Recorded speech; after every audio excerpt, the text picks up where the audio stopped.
today anyways, we're talking about Salt Under Sin, which is the 12th episode of the first season of Deadwood. And it concerns Magistrate Claggett returning to town, General Crook coming to town, and also the tying up the Otis Russell subplot. And it's also the final episode of the season. And I'm Ben. I'm Jordan. I'm Lauren. I'm Jan. And Jordan or Lauren, somebody said that everything you remember from season 1 was in this episode. Pretty much, yeah. It's there's several things that happen in this. In my memory, it was spread across several episodes. I don't know. But then I also thought that all of the dad stuff with Alma got wrapped up in one episode, but he was introduced in one and then the payoff in the second. So I don't know. I love this episode quite a bit. It's like a perfect, meaty, beautiful episode. Is that a spoiler? Yeah. What? I agree. How is it? What? What was the Is it spoiler? paid off? Is it paid off? Well, I just mean that like the beating happened in a separate episode from okay, him okay, coming into okay, camp. Okay. Well, he's Yeah, going yeah. out. He's going out of town, Chad. And he's Right. riding So out on a right. mule. He may not be in town immediately back. Yes. Yeah, it might take a minute. But He let's comes see. back with missing teeth. Hey, he's got wooden teeth. Sorry. I think we're riding high on this episode. We're feeling the burn. Can I say real quick to the Reverend? To the To the Reverend. Reverend. Oh yeah, To the Reverend. Pour a little out for the Reverend. yeah. So I guess we'll just go through the episode. Anybody wants to say anything general? Just go through the scenes. Yes. Yeah, we'll just go through the scenes. Perfect. It's like, so there's so much. It's Yeah, like jam-packed with tasty Deadwood action. Mm-hmm. I'm very excited about Yeah. this. And the first scene is a very vulnerable-looking Al Swearingen who's looking out over Deadwood from his balcony, as he's wont to do. Like the Grinch. And He's lost. He's hard like for all you. showered up and like I don't know why I noticed that. Like he's showered up. yeah, he's showered. He did look He's wearing a clean. nicer suit. Yeah, Yep. he looked It's clean. like morning and it feels like morning. It's a new day. in more ways everyone than looks. one. Yeah. Well, I mean, Dan doesn't look washed, but he Ever. gave him his coffee and his little like. But that's all that happens. China. And he sits there and props Stands himself up in the doorway, and that's it. Just it was hangs kind out of nice. until he's ready for Al to talk to him. Yeah. Which It's could've almost been like he hours. knew today was going to be a long day. Right. But also, they talk about later, or Johnny makes a reference that he figures that Al just can't sleep without Trixie. So I imagine he Right. didn't sleep much, and he's been out there. He's like, been probably anticipating since all sunup. this shit that's about to go down. Yeah, is Yeah. it Dan that brings that up too? Or is it Johnny? Or Like that they think somebody. that it's like he knew something was coming. Right. And so he just got all gussied up for the shit show that was going to whirl Right. in to the gym today. Yep. Also, Reverend Smith is convulsing in Doc's office. It's, I think, the second thing according to the synopsis. Yeah. And Doc's working on the boot. Doc Cochran is the hero of this episode for me. Yes. Yes. He's so great. Brad Dourif. Brad He Dourif. acts Brad. the shit out of this episode. Yeah. This episode like submitted completely to Brad Dourif. Right. And at the time when I first watched it, like I only knew him as the voice of Chucky in Child's Play and Wormtongue in Lord of the Rings. So I was like, oh, weird, that guy. Oh, I guess, and Alien Resurrection, as he like mocks the aliens. Oh, yeah, vaguely. I remember. But anyway, yeah. And so when I saw this, it like blew me away. Oh, how wonderful was that for you? It was 'Cause, like, great. Yeah, I was like, did you guys know Wormtongue could act? Like he acted the shit out of that scene. If there was such a thing as an acting competition, Right. And he this would- episode he was would- the entry. He would submit this and just win. Yeah. No matter what. They wouldn't let anyone else in. 'Cause they're No. like it's pointless. It's over. You're It's Brad decided. Dourif. Yeah. Thank you for reading like recipes to me and making me tear up with feeling and Right. emotion about getting my mise en place ready. So Well, in the first scene, he's working on Jules' boot. And in the foreground, the minister is making these very awkward movements. And he's talking Yes. about cider pressing with his wife. And the minister, like Bullock, has a wife back home, and just like the real-life minister, Reverend Smith. And basically, he's so convulsive that Doc Cochran, Brad Dourif, has to go outside. And there's this beautiful shot where he's like very far away, and you can see his little shack. And he just cries and takes off his glasses. And then in the foreground, you see horses pass. And so you know the first of several people coming to town. And it's General Crook and Magistrate Claggett. what did the Reverend say? There's something he said that just completely like shook the doc. And like that's what I mean. I don't know, it was something about like your It never souls occurred or- to me that he had a family back home. I think so, because he talks about Dearest Amanda. Yes. Yeah. I'll be with you for the cider pressings. Yes. Which is just like it's like I just assumed that was his like, his like nerves or firing synapses or whatever. Just Well, yeah, I'm going off like his, Reverend Smith's Wikipedia page. Like, Okay. actual Reverend Smith in the show. I don't know if he has talked about his family. Not He that I may- remember. no. Okay. It seemed like a letter, though. It seems like something he Right. would pen in a letter Exactly. back home, and that like humanizes it in a way that is just too much for Brad Dourif, who has seen some shit. Yes. And this Yes. is just really like kind of put him over. And knowing the show, it may be an actual letter written by Reverend Smith that he's reciting. But anyway, the cavalry officers ride in, and the Magistrate Claggett and General Crook, who's another real life character who played by Peter Coyote, But wonderfully. it's also funny that his name's General Crook, and he's the one who's not crooked out of Right, like yeah, all of he's- them. Well, Stand up. well, go ahead. Okay. Well, I mean, for episode purposes, he's pretty damn stand up. Yeah. Well, no, Yeah. I'd say he's pretty evil, actually. Like, and he gives a speech. If you listen to his speech, he's like, "We well, paid yeah. them back, man, woman, and child, for what they've done to General Custer." No, So- yeah. Perspective. So, yeah. but Sure, he- sure. He's still a mentor and a wise person, but he's also a he talks about like we made the country safe for white men. Like, he's a pretty. Oh, well, I yeah. mean, yeah, he's like awful, but I mean, Yeah, he's a like, piece of shit. yeah, but within and- the context of Bullock, and he's the a wise mentor. and the camp. with it, within he- the context of the town of Deadwood, He's He's he's much an less- outstanding gentleman. he's he's by much the book. less evil. Yeah. Yeah. yeah, Well, that, like that He dichotomy. at least has principles. Yeah, he can't be bought or bribed or any Yeah. of that. And Yeah. he said he would. This is jumping ahead, but he told Cy if he was sheriff, he'd have him hanged Yeah, it was a beautiful moment. just for bribing him. It was a beautiful moment. Yeah, I mean, it's great. Like that kind of, I mean, it shows perfectly that dichotomy of so much of it, like ambitious general, it's very powerful and like is doing stuff for the country, and blah, blah, blah, the context of you're a genocidal murderer, and, Right. You're slaughtering people Yes. on their land. Yes. Fuck you. Yes. But also, wow, you're less crooked than some of these people. I guess. Right, yeah. Yes, even though Yeah. they're all into the mass genocide and stuff too. Yeah, they're So, really into Right, yeah. problematic. That's like the base level you have to start with when considering the morality of these characters. Right. Almost. Yeah, you just have to They're accept just- that. and Otherwise, move you just on. like have a bad time. Yes. watching this show. Yeah. And Peter Coyote has a great voice. He does a lot of narration on PBS. Where have I seen his face before? He's in Walter Hill, who directed the pilot episode of this. He's in a movie of Powers Booth and Keith Carradine in the 70s called Southern Comfort. Oh, he was the government guy in E.T. In E.T., the guy who had like the hazmat suit on and had the jangly keys in the first part of the episode, and then he comes and he had talks the to Elliot. walkie-talkie. Yeah, he talks. You mean the gun? The gun.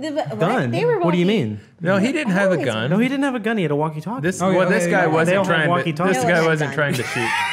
So Peter Coyote, aka General Crook, and Magistrate Claggett come into the gym, and Al receives them. And there's these nice interactions where Al is like, "Oh yeah, you kicked me out of here a year ago when I was trying to settle here." And he's like, "And you said you'd be back for me." But he says it in kind of a nice way. Yeah. So it kind of, and General Crook just doesn't care. He's No. just like, whatever. And then he's like, "Yeah, we just had a victory over the Indians. Can we stop here to resupply?" He's very direct in all of his interactions with Yes. everybody in the camp. He's not Not putting a lot up of with any of their pleasantries. bullshit Right. because he knows everybody's full of shit in this town. And he's just expecting everybody's going to desert anyway. Yeah. Being here, he'd rather them go to like a General says in kind of like elevated language, he counters brings with- it down to yeah, earth. with like, "We killed them." It was like Mystery Science Theater for Bullock. He was watching the speech, and there was a guy right next to him, like cracking wise the whole time. That guy was so Tom Servo. Yeah. But what that moment does is it ties what's going on with Bullock and the Chinese to the kind of the racism of the military towards the Indian, with the racism of Cy Tolliver and Con Stapleton toward the Chinese in the camp. And Bullock, and I'm not quite sure how progressive the actual Bullock was, but the Bullock in this one seems, just by the looks on his face, he's a little bit annoyed by the racism and at least corruption. What was it? Next time you do your dirty work, at least take off the badge. Or he Next says time that- you do a killing on errand, at least Yeah. you got to remove the badge. Yeah, it's Yeah. way more like pithy and good. But Because so we skipped over some stuff where We'll- they were. we'll go back. Yeah, but It's just all very But where exciting. they were, it was Leon Oh. in the alleyway, and he had an altercation with one of the Chinese workers who were there. the guy who was initially shot. I mean, that's Yeah. the same guy. Yeah. Yeah, and then he's shot and killed. He yelled at a man over laundry and shot him. Yes, just so that for they 60 could drive, cents. They could drive up the level of animosity towards Chinese Yep. people. Yes, and So- Sai's over there Oh, he's like lurking. lurking. Yeah, very obviously in the middle of the street. Yeah, Practically and Seth twirling. sees it. Yeah, exactly. Twirling his mustache. Seth sees it and just knows exactly what the fuck's going on here. And this loser, what's the sheriff's What's that name? guy's Con name? Stapleton. Con Stapleton. Which is it reminds me of the word constable. Yeah. Yeah. And con man. Yeah. Yep. But again, real life Real guy, person. wrestling promoter. It says it all. But oh my god! But in that first scene, General Crook is like Al Swearingen, like says some minor things about how much implying he hates the cavalry, Yeah. and then he says, "But we'd want a parade, We want a parade. Yeah, exactly. just to twist the knife," and Yep. and then General Crook just looks down. He's very sad. Basically, like if you must, Yeah. and then went, Which was sure. sort of his interactions with most people when he wasn't Yeah. like outright. Exactly. He's hostile. Very much like Bullock. Like with Merrick, They were. he did yeah. the same thing. So It good. was like, oh god. Can I get a Oh quote? It's God. like, oh God. That was further. That was- Yeah. Like he transcribed his entire and then- long speech and, and wanted then- to go back through it word Can I by get an word. exact And then quote? Merrick does not pick up on the oh god. Oh, He's just God. like, Oh, okay, so did let's I- go through it. No. I gotta defend Merrick.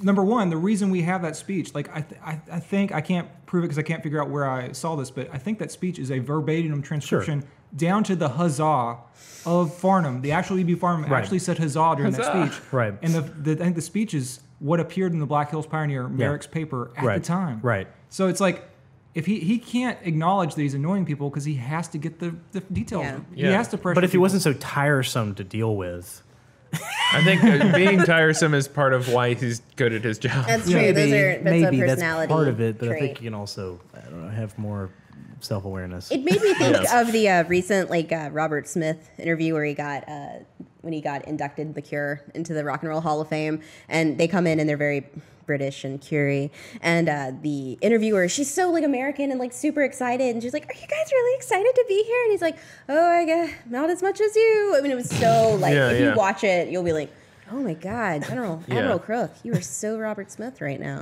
Yeah. Things you didn't expect. We got it. Yeah, we And then People who should have been at Deadwood, Walton Goggins. So General Crook goes back in the thoroughfare, and before he interacts with E.B. Farnham and everybody, Al grabs Magistrate Claggett and pulls him aside and says, and drops his demeanor. Yes. And says, "Have you run into your bagman, Silas Adams?" And then he says he hasn't, which Al suspects Adams is Back on the payroll for yeah.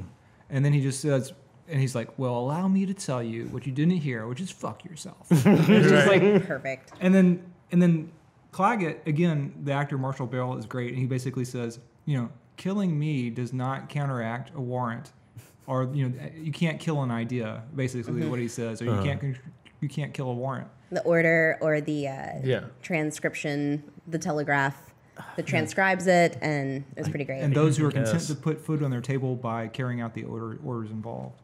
And and he makes a lot of sense. This Yeah. Magistrate Oh, yeah. Claggett. I mean, he does make sense, but also he's stupid enough to carry the warrant around with on him. his person. That's the- And also, I think that was a lucky thing that Oh, yeah. that Exactly. the cavalry left Yeah. and left him. yeah. Yeah, Because he was there with the cavalry, exactly. and that's why he was like so cocky about it. 'Cause Yep. You're not going to do anything to me while I'm with Well, these guys. I think he's someone who, like Bullock or like Merrick, is accustomed to a level of security. Yes. And he's in a place where he's dealing with the head of the camp, Swearingen, unofficial head of the camp, and he thinks that there's a level of security. That's the only way to explain how stupid he is. Yeah. Right. To be so vulnerable. yes. Surely these people aren't so brazen and savage To that they would. kill a magistrate. Right, yeah. While the like- cavalry is here. here, No yeah. one is that dumb. Right. Right. Joke's on you. Right.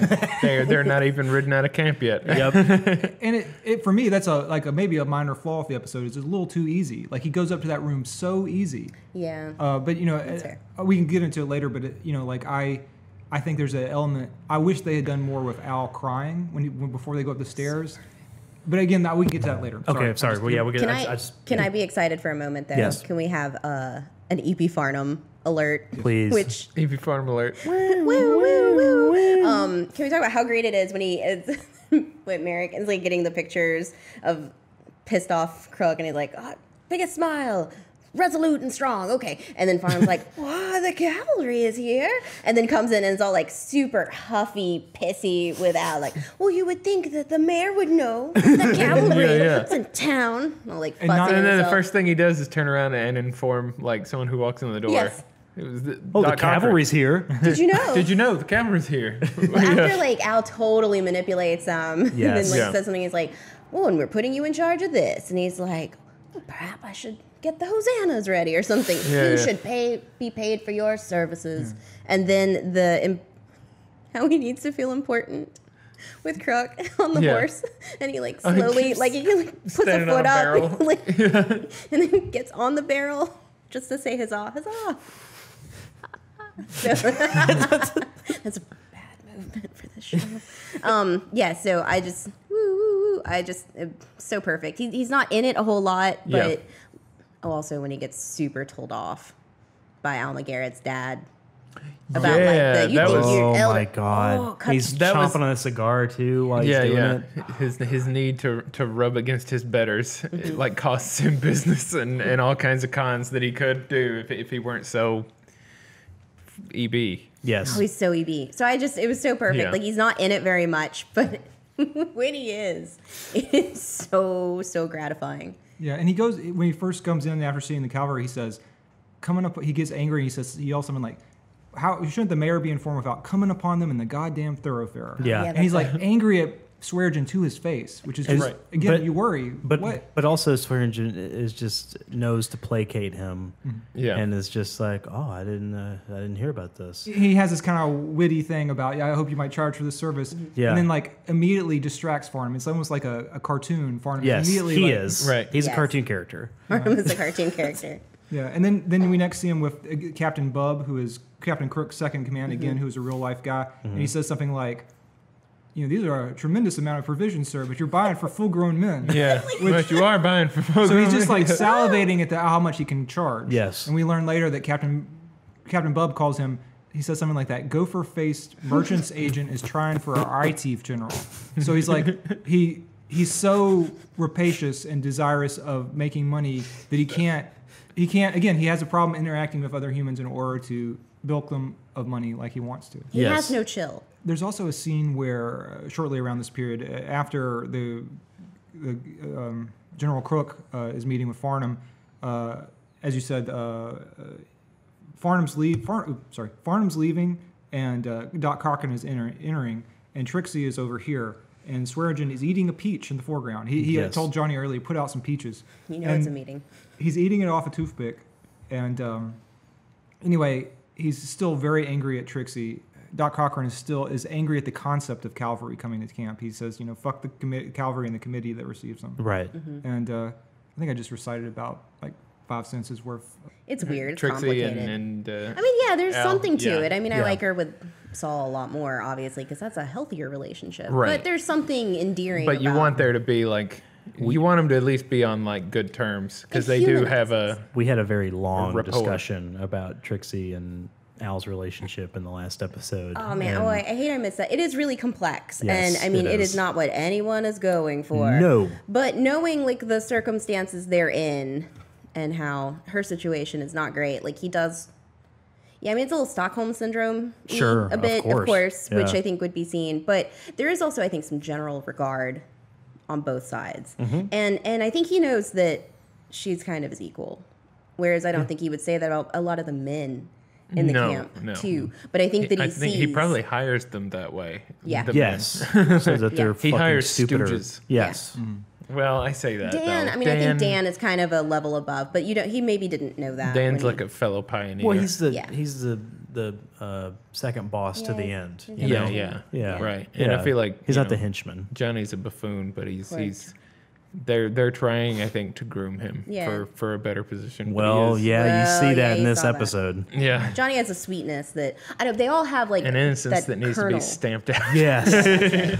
But there's like a kernel of kindness in there, and I think when Al lets himself be vulnerable with Trixie, you see like all that he could have been. maybe if his life were different and Well, if circumstances. I mean, were- it's definitely, as you said, Stockholm Syndrome. He has a tendency to threaten violence towards her. oh yeah, yeah. Yes. Which, obviously Saul is a much better candidate Yeah. for Trixie, but they definitely can have a relationship. Like this episode, if about anything, is about him coming to terms with the fact that she rejected him and then deciding not to kill her. And these series of episodes. I think that's important too. I mean, how often does Al actually like get his feelings hurt on like a deep level, and you get to walk away and live? Yeah. And I think yeah. it's because he sees something in her that Yeah. she's an intact human, maybe in a way that. And she's probably the best suited. She's so relentlessly tough, almost so tough to the point of caricature that she is, well suited to move past Al. Like I'm pulling for Trixie. Yeah. Having seen later seasons, I want her to not be in a relationship which opens with him putting his foot on her neck. Yeah, completely. Yes. Yeah, Trixie deserves better, and she has the ability to maybe get it for herself. So does Joni. Yeah, I was about to say, like, Joni there's a too, yeah. parallel Yes. there too. Whereas, like, Joni's more fragile, though. Like, Yeah. Trixie is kind of she's been in it. We learn Sure. about her life a little bit more this episode. She, like a lot of people, reveals that she was abused and sold into sexual slavery as a child. Yes. Like a lot of these characters, she has extreme trauma from childhood. But, and I mean, I guess jumping ahead still, but Alma, right? Oh, completely. I was glad She that was- they just got rid of the subtext. Yeah, it was like, yeah, she's been sexually abused by her father. Clearly. Yeah. And it was like, and as soon as Bullock found out, and they did it off screen where she tells him, I assume. I think that she just tells him about the financial. I really don't think that was it. I don't know if he got she that was subtext. she was scared for the child's, She did say that she Safety. was scared for the child's sake, but she and didn't then the specify. doors close, and then they open, Okay. and then he comes out. Oh, that's right. That's what I we was. did cut away before he just Yes. marched over there. So I'm thinking she was like, no, he molested me. He's touching the child the same way and doing the same things, and I'm scared for the Grooming child's her safety. and- Otherwise, I don't know what the gold claim thing wouldn't be enough for him to. No, I'm serious. I don't think that's enough for him to go over there and beat somebody until their teeth fall out of their I head. think Bullock would beat somebody till their teeth fall out because they didn't,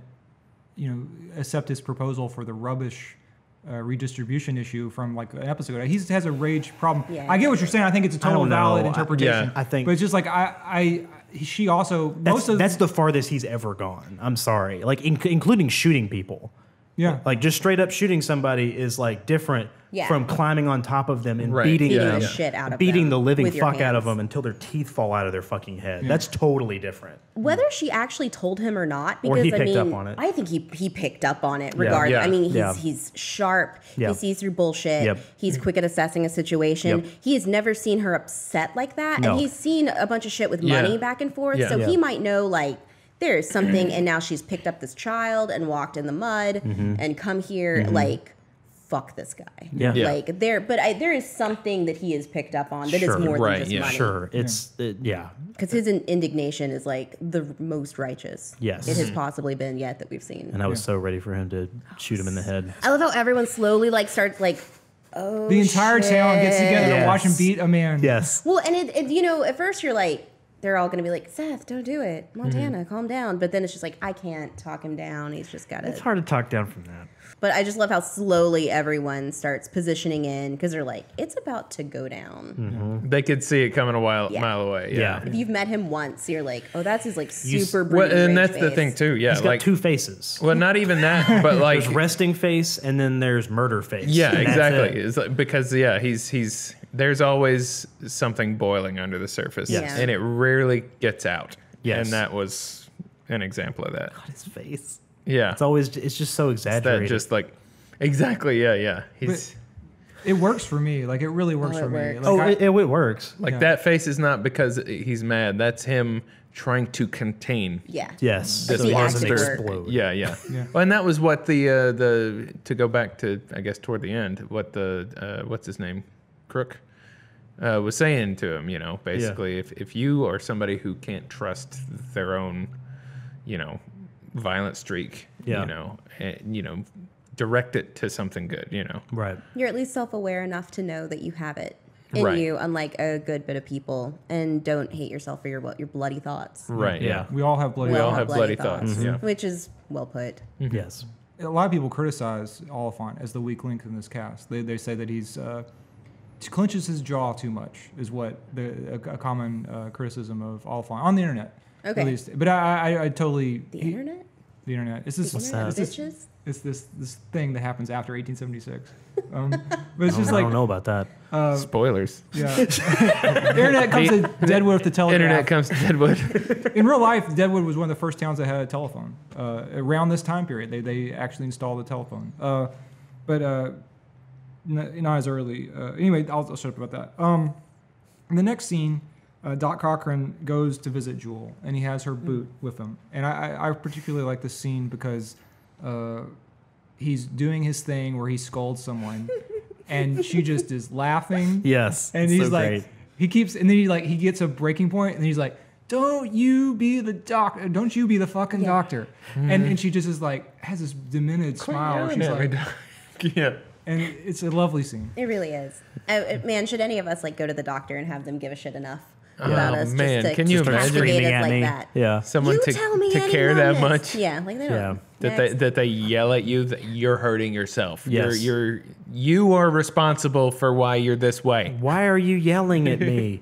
But he's afraid that she will not report stiffness or numbness, and thereby Fair. cause damage to herself and never be able to walk again. Yes. And that was his whole thing before this Yeah. was like, I don't want to fix a problem that doesn't really exist yet that's going to then make everything worse. Right. Because Yeah. Al Do gets no harm. grumpy, you know, Yes. like Yeah, yeah.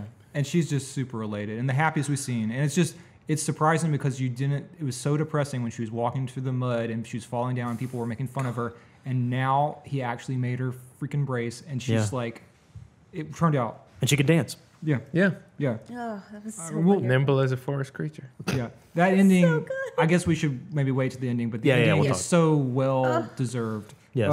Okay, so in the next scene, Cochran leaves Jewel and goes upstairs to talk with Al Swearingen about taking care of the Reverend. Of the Reverend.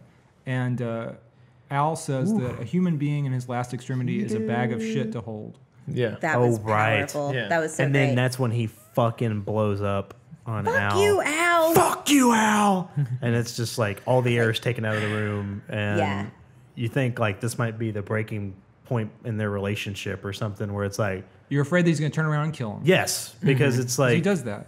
But I mean, Al is obviously very tormented by seeing the Reverend like Yeah. this, and Right. he knows the doc well enough, and he does seem to, again, like, even though he'll hurt you very badly, Right. he seems to have some respect for people that maybe like have the chutzpah to be like, "Fuck you, Al," you know, which Yeah. like Trixie is one of them that could do it too. Well, And- even Farnham in that one episode where this is way back, but when basically Farnham shouts at him and says, what if, you're confused about who's coming at you and who's not coming at you? What are you supposed to do then? yeah. oh yeah, That whole thing where it's like, I'm just trying to get you to see sense and not fly off the handle Well, and murder but somebody. the problem is there's a very steep valley in between those two things. Yeah.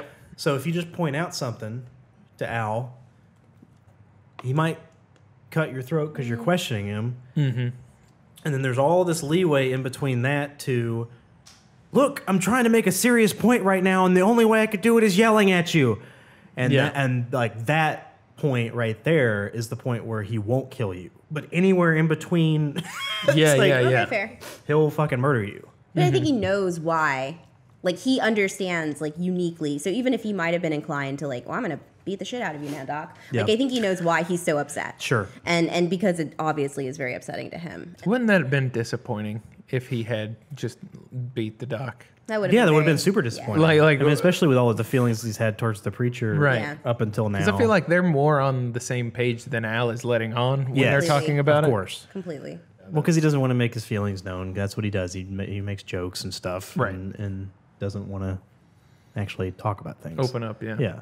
And Al continues his oral fixation from the last episode by having a toothpick in his mouth from Yes. the peaches, and he just turns away from him and says, "I'm working on my flanking movements and deployment." Yeah. And Yep. he keeps whittling.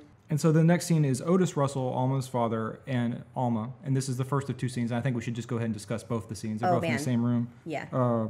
He says that he's $47,000 in debt. This is new debt that he's incurred since his wedding, which solved her his old debt. How much is that in like that's a fuckload of money. Like that's a fuckload of money right now. Money. Like Yeah. that he got like on credit because she became a Garrett, Right. and we find out.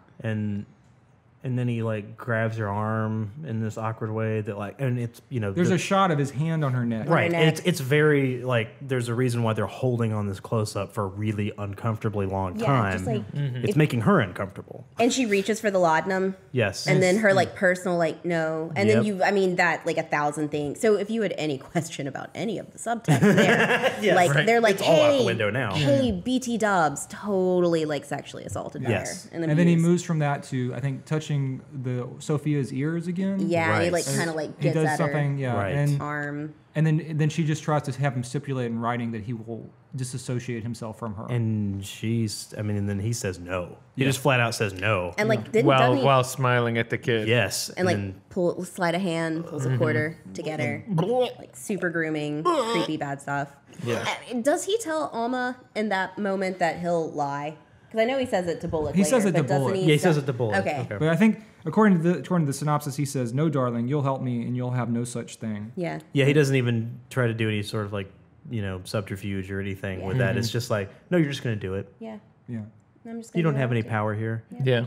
He decided in the wrong episode to just become fully a villain. Yeah. Because it's like Real wrong episode. it was yeah. It's wrong. He just like once that switch is flipped, it's he puts on different clothes and he has a cigar that he's Yeah. munching Oh, you're on, right. and, Right.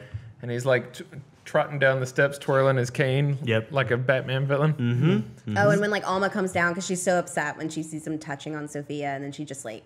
I like that she just doesn't really say anything. She just kind of is like overcome and just like goes and scoops up Sophia, and it's just Yep. like, we're getting the fuck out of here, which was the right choice. Yeah. And like he's- her coming down and being upset and then Farnham fucking funny. Barnes says, "Is the child sick?" I think. Is the child sick? Once again, can't say anything to him. She's just so disgusted by his presence. Right? Yeah. She's like, not you too. It's like, hate you all. Yeah. In a very minor aside, we learned that Charlie Utter has received the money that Jane owed him from a previous episode when she left town for this, and also money to pay Sophia for swearing that she said in front of Sophia, because So she always good. promised. I'm so glad that this really important subplot with Charlie Utter got wrapped up. Yeah, yeah. And then there was that plus him just staring on as the guy's marched by, the cavalry's but he's leaving. like- It's like, yeah, he's just standing in the doorway like, oh, and then that's all Charlie Utter's in the episode. Wait, Yeah. he came in also to see Bullock beat the shit out of Alma's dad. Oh, good. That was important. He Yeah. was like, oh, the beat Where is the on. hell? Where's Calamity Jane?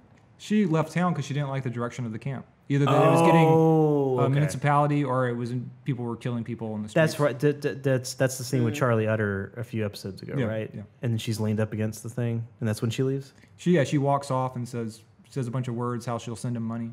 She goes to Bullock, and there's a really cute thing where Seth says he realizes he doesn't need to be in the store, just like Seth had realized he didn't need to be in the store. And he's like, I'm gonna go do that thing. Just as he walks, fades into the Oh, back. so he was trying to reciprocate there. Yes. Yeah. But do it a little bit better. Right. Yeah. Just no surprise. Also, like the kid's right there, so Yeah. it's like not the same situation. And so then Alma tells Seth that her dad is out for her money, with possible subtext that is off screen about a sexual crime. Yeah. And so then he heads to see Otis Russell, who is taking the air with a cigar in his mouth and insulting Farnham. Heads to see is putting it very mildly. Yeah.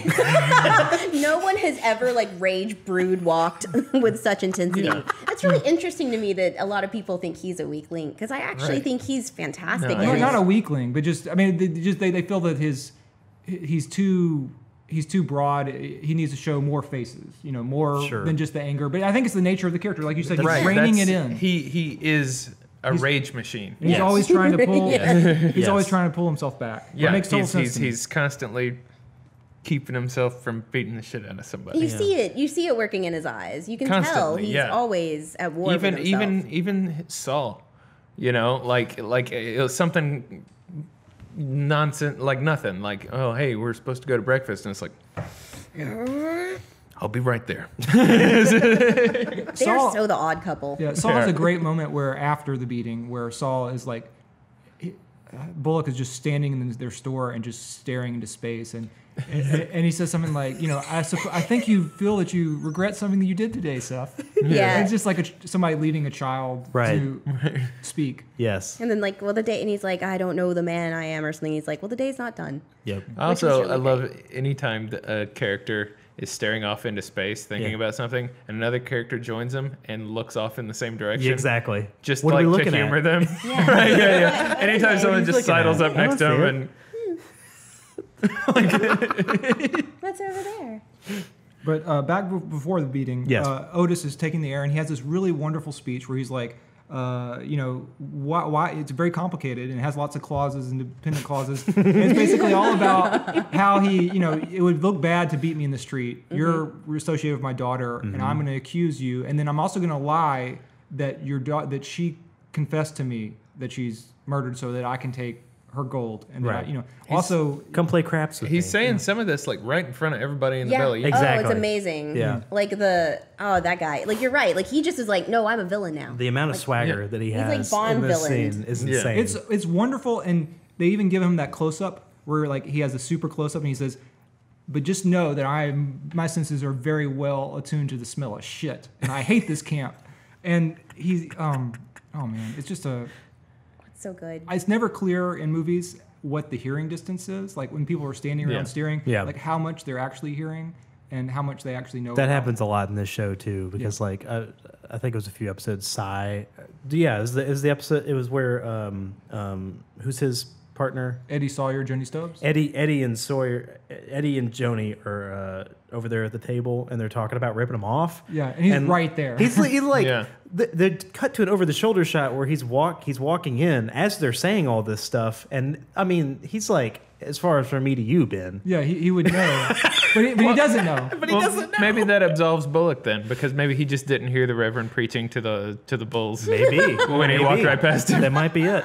Call back to the previous episode. People can't hear more than 3 feet away from Yeah, them. he was walking by, he just didn't They hear. have bad ears. There's a lot of ambient sound. Yeah. I didn't even know the preacher was there. I was like feet away from him. Yeah. And to reinforce that Otis Russell has a gambling problem, he immediately starts throwing craps all throughout this monologue. Yes. Yeah. Passively. Yes. Oh, it's so amazing. Yeah. 6, 7. He says "les deux." I'm not sure French for the two or something. Yeah, that's the 2. So he keeps throwing them, and then he ends with "you best take your swing." And of course, Bullock does like a million punches. Of course. Yeah, he's like, thank you. Dumb motherfucker. Don't tell the Bullock that he can hit you because Yeah. he was already going to. Right, yeah. So now he gets to do it a lot. And then he coughs up all his teeth. Oh, it's Yes. it's so amazing. So many teeth. And Bullock looks back at Alma, who's coming to the place along with every single character in Deadpool. Yeah. and he looks at her with this look like he's constipated and orgasming and very angry and also in love with her. And, then, exposed like a raw nerve. yeah. And Yes. she looks at him with like this look like she's weeping and she's in love with him and also she really loves him. Like Yes. it's just Oh, this- yeah. this- it's like it's thank you. it's Oedipal. You know, he's Oh, yeah. killing her father so that she can love him or something. It's Yeah. really That's her fetish. Electric complexes. beating up her dad. Yeah. yeah. That's a That makes fair sense. one. That's very fair. That's That's very fair. All of our fetish Yeah. is beating up her dad. I got Yeah, off on yeah. that yeah. scene, Oh, so- super got off on it. I think Yeah. everyone was like, yeah, this is good. Yeah. Temperatures rising. Yeah.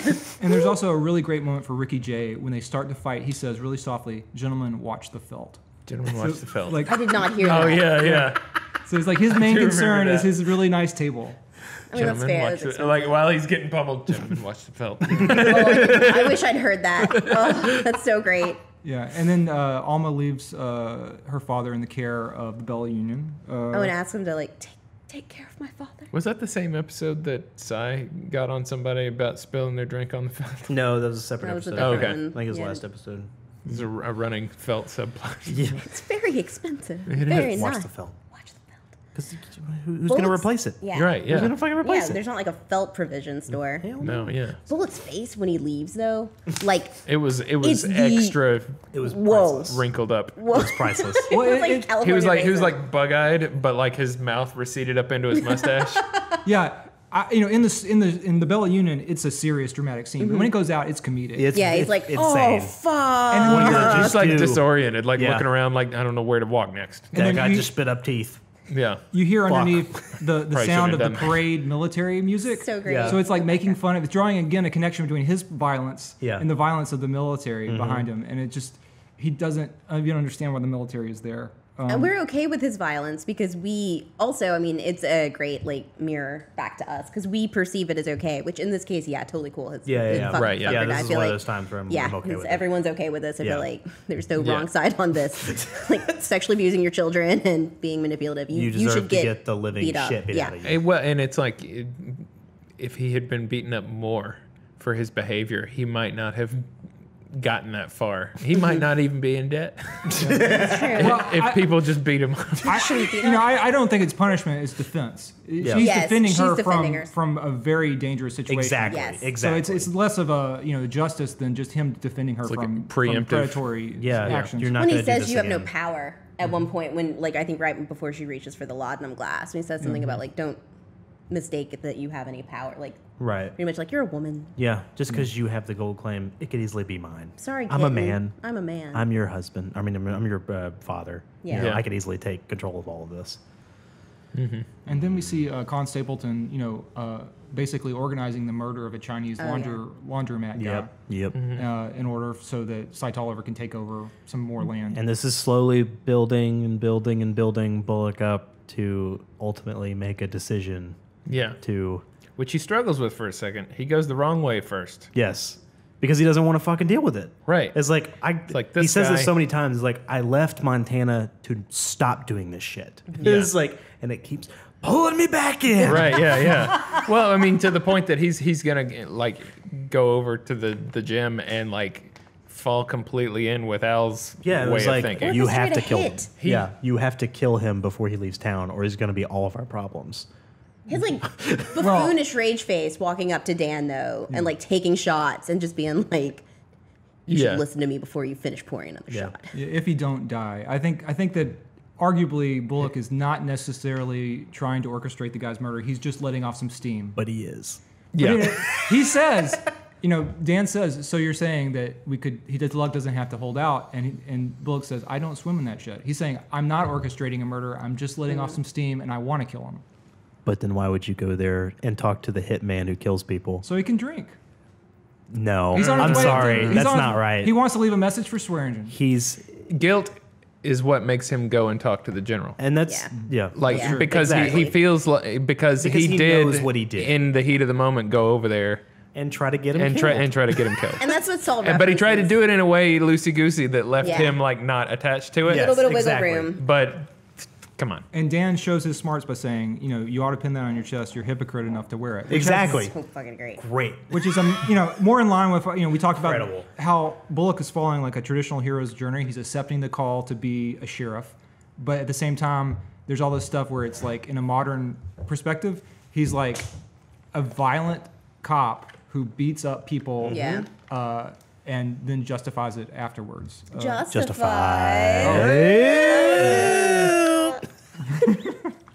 I've not seen it. We're Me canceled. neither. All right, but before we get to the Dan Doherty scene, he watches this speech, which I think is a historical speech by General Crook.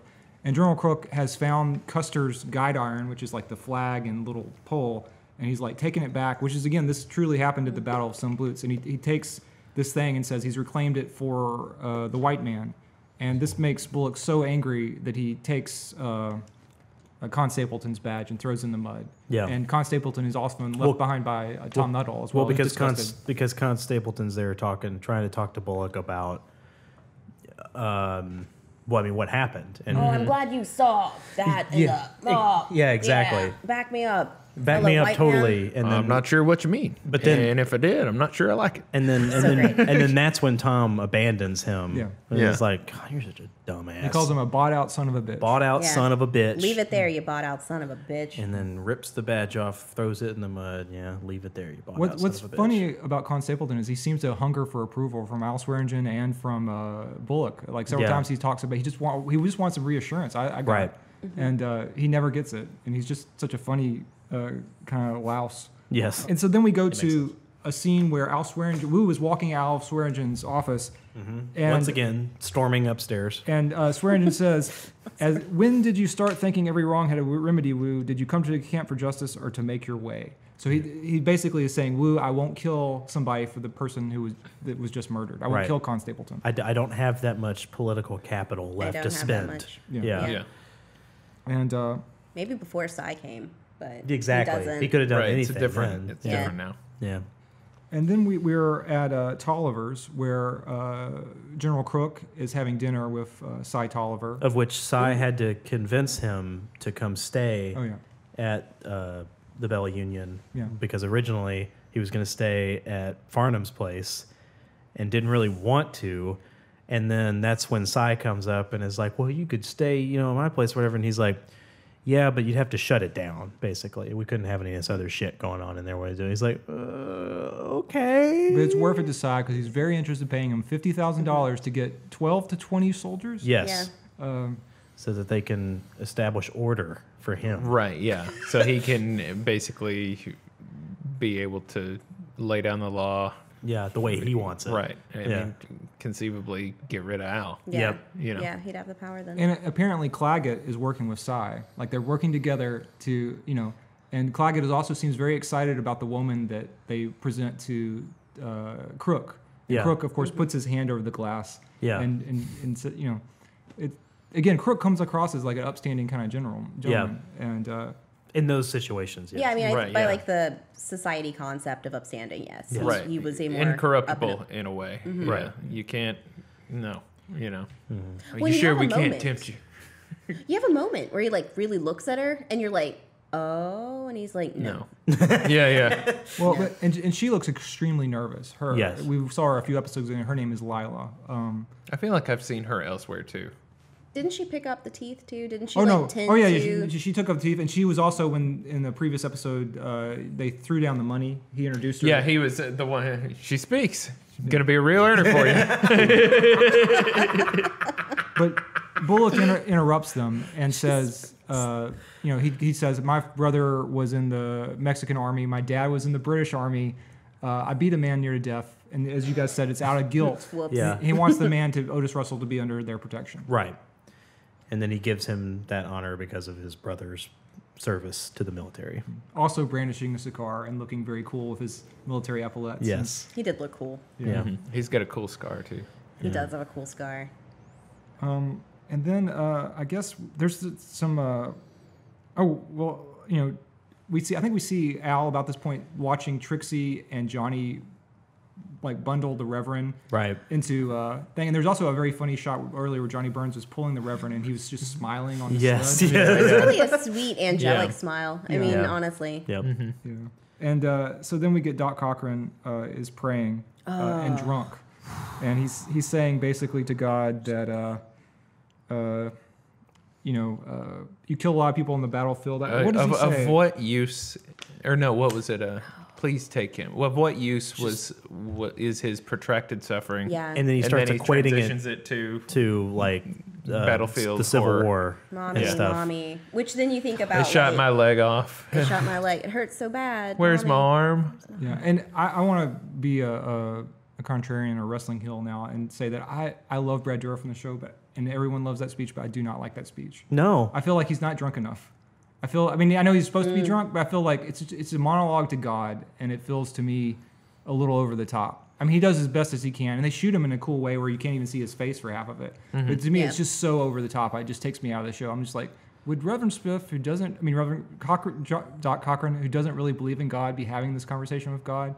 And it feels like it's for our benefit, so it always takes me out of the scene. It was jarring the first time I saw it, but It's- certainly, and not to go into detail, but as far as where the show goes from here, I just now have a broader view of what the show can do. Yeah. I think also to try to in defense of it, earlier when the Reverend was convulsing and stuff at the beginning of the episode, and he like flips over and like stares at him in the face, and he's not just talking about his wife and stuff. He's also spouting off all of this religious stuff, Yeah. which Yeah, you're right. seemingly he would have been doing for a while. And if you're around that stuff and it just keeps like people keep saying Right. this stuff and like you see this what looks like this possessed man who's like staring you in the eyes and just like this, Well- like it's like I think that gets into your head, especially like when you start coupling it with what's her name, the Gimp quote unquote lady, Jewel, Yeah. bringing the Civil War stuff back up or bringing that book over Yeah. and stuff. I think a lot of things came together to where he Yeah. was. It's weighing on his soul, and I don't even know if he's necessarily actually talking to God or if Yeah. he just had to scream this stuff out. Yeah, yeah. It's a And I long feel one. like if his experiences in the war are probably his point of contention with God. Like Right. that's Yeah. that's Clearly. that's a Yes. fight they've had. Yes. yeah, you know, many yes. times. Yeah, and I can't deny it's a impeccably acted scene. It's Oh, amazing. Yeah. I mean, it is and, over well, the and top. it's not theatrical. it's not even the first sort of monologue we've had like that. EB had one when Yeah. he was scrubbing the blood on the floor. Sure. Yeah, So More like low-key, the but- theatrical stuff kind of but that was about not having to raise his rates. Yes. Right, yeah, yes. a little different. So that's like Great. that was to me like somehow less traditionally theatrical. I Yeah, don't yeah, know. yeah. Yeah. Then we, I think, then we go to the death of Reverend Smith, at least according to the synopsis. Yeah. Yeah.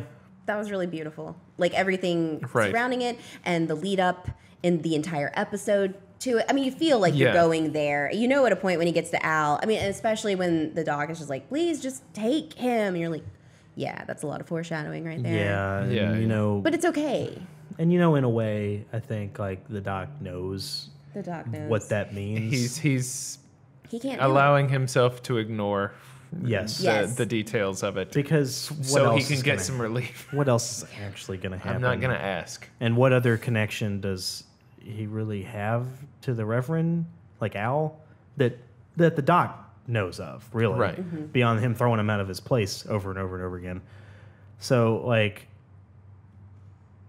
I think in a way he knows, and that's his way. And again, I think that also weighs on him while he's sitting there and Oh, espousing all that this he- stuff to God, is that he knows. He kind of put him there hoping. knowing maybe. that was That- probably going to happen because Al doesn't want some fucking guy in the back where the prostitutes are supposed to be flopping around and Yeah. shouting shit about the Bible. It's like Al's a fixer. yes. At the end of the day, Yes. Al's the rat killer Yes. in the family. Like he's Yeah. the one that will go and do the hard thing. Do you think that's also why he's not just because Al says something about they're all bags of shit or something? Do you think that's another reason why he screamed at Al in the end of that scene, because he kind of knows what he's asking Probably. of yeah. Al, Yeah. I didn't think about that. and it's really, and it weighs on him.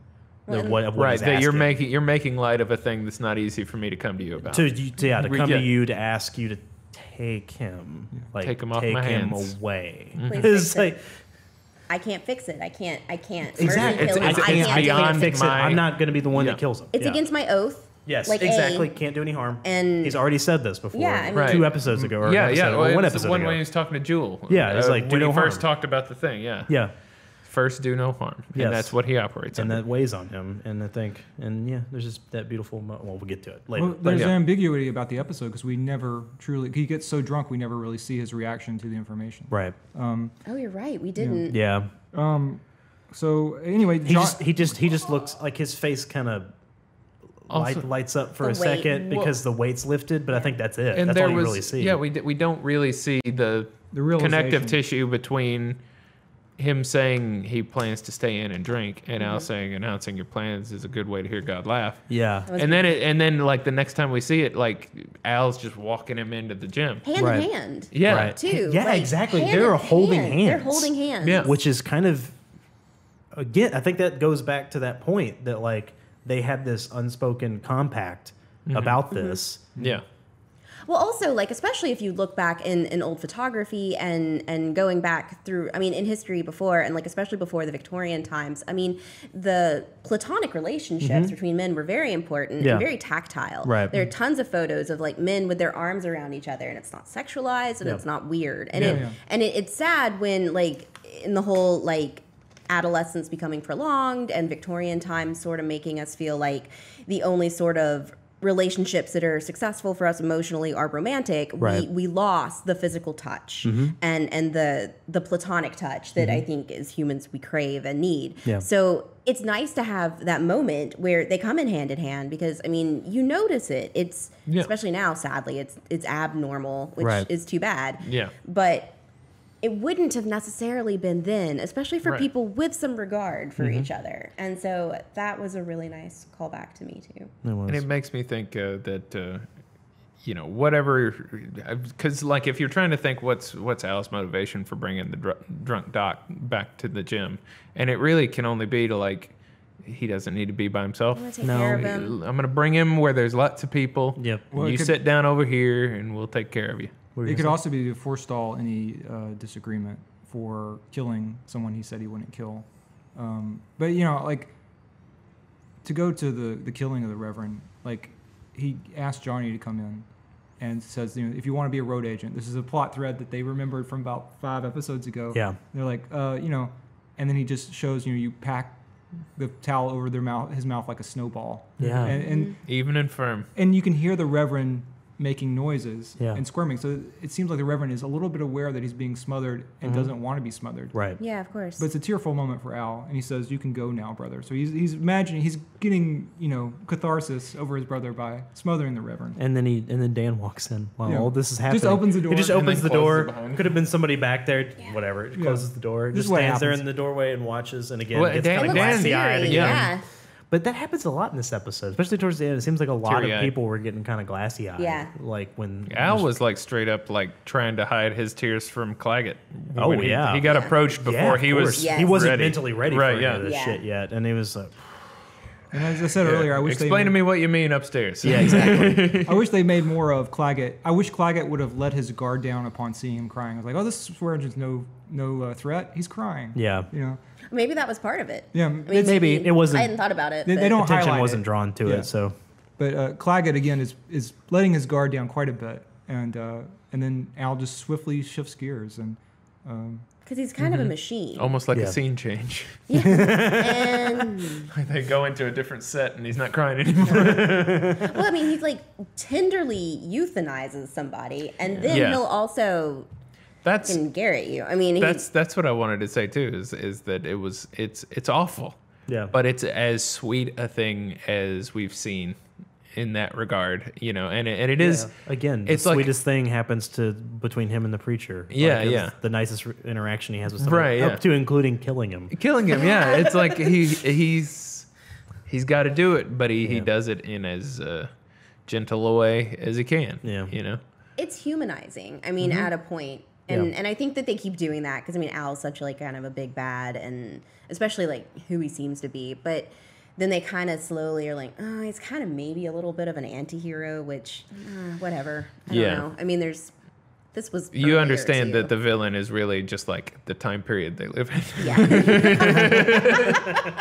And there's the people who are awful and the Yeah. people who are dead. Right. Yeah. Well, So now we're upstairs. now we're upstairs, and there's all this tension, and you don't understand if Silas Adams is going to go for the Claggett or Right. go for Al. Right. And Dan is very awkwardly sitting behind the Oh my desk. god, that reveal and that shot of like I think it was a dolly Yeah. to Yeah. the side. You're Where like, everyone's just "What?" awkwardly. Yeah, and Al's walking, and then all of a sudden he moves out of the way just enough for Dan to be sitting in Al's seat, and you're like, "What the What the fuck is he fuck? doing?" Al is just like Leaning over Dan. opens a drawer. Yeah. So like they're getting all their guns out, and Claggett still has no idea. Right. Can't you hear the cavalry leaving too? Yeah. Can't you Right. start to hear it, or maybe you can't. I don't Yeah. remember. And maybe we see. Is that when we see someone moon someone? That's a little bit That's later. later. But Yeah. Because the cavalry leaving is also when they're all like on the porch watching them leave. Okay, that's Right, right. right. Okay, but I thought like you heard the bugle calling. Maybe they It were. might be. It just It might have been takes going on them then. forever to get organized. Maybe. Well, they're real drunk. Yeah. Yeah. So. But Silas makes the right decision. I would say he goes for our hero Albert Swearingen, and cuts his throat. And Magistrate Claggett, again, you don't have a lot of sympathy for him. He just looks really funny. He just He freezes does. with a cut throat. And just And, stares into the eyes of the devil as he's dying. Right. Cracking Well, also devil. too, like I like that there was even in that moment where he had made his decision, there was one more instance of approval seeking where he puts the knife to his neck and then he looks at Al, and Al Exactly. just stares back at him. Yep. And then he finishes. Yep. Yeah. I guess like making sure. And Do it's you Like want me like to do or we cool? And then- kind of And then Nightwing or who's the other guy? Hawkeye. Nightwing. Hawkeye, very, he's really into hugging. He hugs. he hugs. He's really helping his friend. Yeah. Yeah. What did he say when Al walked in? It's like, I'm sorry. He's got to hug it out. They gotta Yeah. hold it out. It's just so weird. He puts his head down and just like reaches across. I mean, you know what I'm talking about, right? yeah. Of course, that's great. That's a great way to put it. Because it's like you're watching it happen, and I did like kind of Yeah. subconsciously. I'm Yeah. like, the fuck is happening? But He doesn't look very heroic or strong. That's Hawkeye. No, Sorry. I like that when Al first walks in, he says something like, "Here's your bagman Adams and his butler." This is where the bowler derby and everything. And Magistrate Cloudy just says, "Hello, Adams." You Yep. know, no, Yes, no hello, acknowledgement Adams. that it might Nope. be a setup. nope. Like, Adams is like staring at me. He's like, "You can put your fucking guns away now." Both of them. Yeah. Like, both of them. Takes the Then fucking both shotgun. of 'em. and puts it up. And he makes sure that the money that he removes from the corpse will not be detracted from his See, $2,000. Smart man. I like that. Yeah. Smart man. He's always sharp. At no Yep. point does he drop his guard in Nope. that. Because Al would have, or could have Later would have been like- oh well, that's part of it. You know. that's so Al. He would totally do Yeah, that. yeah, nickel and dime you Yeah. about the murder. About the warrant murder. And then I guess to go back to some scenes that we may have happened a little bit earlier. In Alma Garrett's hotel room, Joni Stubbs visits and delivers her father's teeth. So great Yeah. to have She's- molds made, That's or the most adorable, awful. Yes. And she like, said, oh, you're so sweet. "Yeah, sweet, Yeah. so sweet." So sweet. Come in. Just a reminder to, or something like that. And then this is when she volunteers the information about being Also raped as sexually a child. assaulted. yeah. Yeah. By her father, yeah, and that, I mean, it's great because it's like, hey, I can see this in you, and I think Yeah. like most survivors are honestly like that. Like you're like, oh, we smell our own, I Yeah. can, I know that look because I've been that look. Yeah, So that was a really great moment, kind of, especially in a time then where that would not be talked about at all. Yeah, yeah. I mean, it doesn't really get talked about now. So Right, yeah. They have like a kind of a very like tender moment where they're holding each other's hands, and it gets erupted by somebody knocking on the door, and Joni jumps. she does, Yeah. 'cause she's Yeah. so. That was a nice touch. Yeah, and I don't know. Joni, I guess I can't talk about future stuff because anyway, Bullock is at the door, and Yeah. Joni's like, "Hey, I'm gonna go take care of Sophia for a while, so you guys Let's just go hang get out." dinner. Yeah. Chicken. Yeah.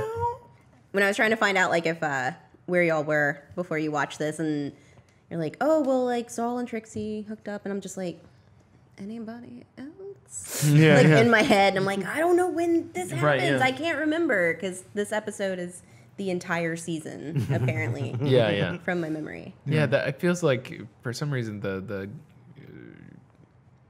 Garrett, well, not Garrett, Alma's dad seemed like that was a whole separate plot from the Reverend dying, and the Reverend dying was a whole separate plot from the magistrate and all that stuff. Right. And then it seemed like a whole different. Well, I knew that. Well, it doesn't. That'll get ahead, but yeah, basically Bullock comes back in and talks to. Okay, well, we skipped over. Bound Chicka Wow Wow happened. Yeah, So awesome. I'm going to say it as the lady in the room. So great. So great. Because it's just like fucking moonlighting over here. You're like, will they or won't Yeah. they? They will. Make out. Do it. You two do it. You're pretty and you're interesting and you're smart. You go do it now. That mustache is just smearing it all around. So mustache fit. Oh, it's so great. They fucked. They, Yeah. They finally fucked. I mean, it was loving. I think they made love. Yeah. It's like, and he keeps being like, But I'm a Trixie would married say, man. "Do you want to have a free fuck?" Oh, that's right. Well, yeah. Yeah. They got a free fuck. They did. But she was expecting something different out of that. Saul wanted to kiss her on the face She was expecting to be done pretty quick. with just all. She of was this in just wanting to general. clear her head. Yeah, she was wanting to just clear this off the books, and it didn't Yeah. go that way. Right, yeah. He caught feelings. Yep. Uh-oh. But anyway, well, they're really prim and proper, and they're dressed in head to toe in black. Do you want to go change behind the screen? Yeah, Yeah. That, you know, It's like, holy shit, we're about to fuck. yeah. That says everything. and that says everything about like people's education about stuff like that back then. That's true, you know, too.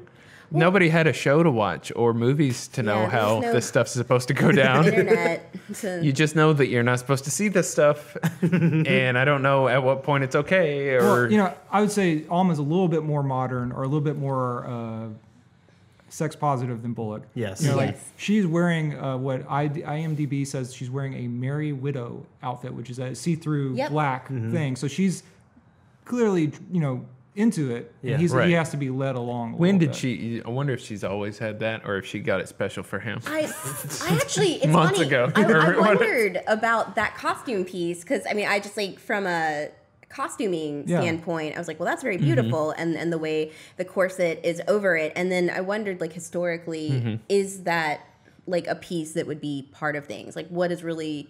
I guess Yeah. like the lace to kind of protect you from the eyelets of the corset, but like lace Yeah. isn't really protecting. She you she was high on laudanum on Amazon one night. Yeah, she's like, thinking about Bullock. Yeah, gonna love me in this. I don't know if it exactly makes sense for her I character even to have ordered bought this. like sexy lingerie that was Merry Widow themed Yeah. that morning, Yeah. or Yeah. worn it that morning, not Or knowing. even earlier, it's like, why do you have this? Like Brahm is like, oh, just in case, in case you die.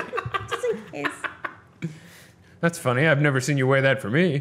Well, yes, you won't ever. Perhaps the sexes wear them differently. Or something. I don't know. What was the one? Yeah. Throw him off a Yep. cliff. Yeah.